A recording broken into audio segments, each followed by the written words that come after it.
Good morning. Thank you. Thank you all very much indeed. I'm absolutely honoured to have been elected to serve the constituency of Aylesbury. This is the town where I was born, and so it is a very special privilege today to become its MP. Now, nobody wanted an election in December, but today tens of thousands of people here in this constituency have braved the winds and the relentless rain to exercise their democratic right and cast their vote, and for that we should always be grateful. My job now is to represent every one of you in this constituency, however you voted and wherever you live, whether it's in the town or in one of the many villages and hamlets that often feel forgotten.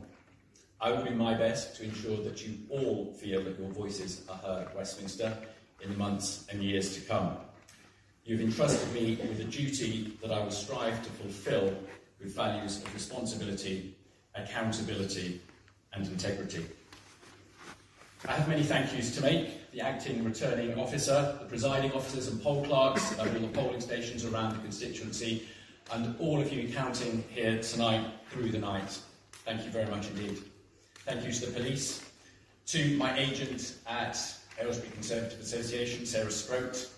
It is no exaggeration to say that I could not possibly have done this without you. To our association chairman, Stephen Broadbent, and all the officers, members and helpers who've campaigned long and hard, whatever the weather. My fellow candidates, we obviously disagree on policy, but I have great respect for Liz, for Stephen and for Coral, not least for standing. It is not always the easiest thing to do, to stand in an election, but it's such a vital part of our democracy. I'd like to thank my partner, Hugo, my family, my friends for their unstinting support. And I'd like to express my gratitude to my predecessor, Sir David Lidington, who's been a great source of advice and encouragement. David was MP here for 27 years, and I pay tribute to him for his tireless service to both the constituency and the country over almost 3 decades. He will be an incredibly hard act to follow. The results across the country tonight mean we can now make real progress. We can get Brexit done, we can pass the withdrawal bill and leave the EU by the end of January. We can then move on to focus on what really matters, what people have been telling me on the doorstep is really important to them: the NHS, policing and education, as well as the most important local issues: standing up against HS2 and ensuring that housing development is matched by the right infrastructure and balanced with the protection of our countryside.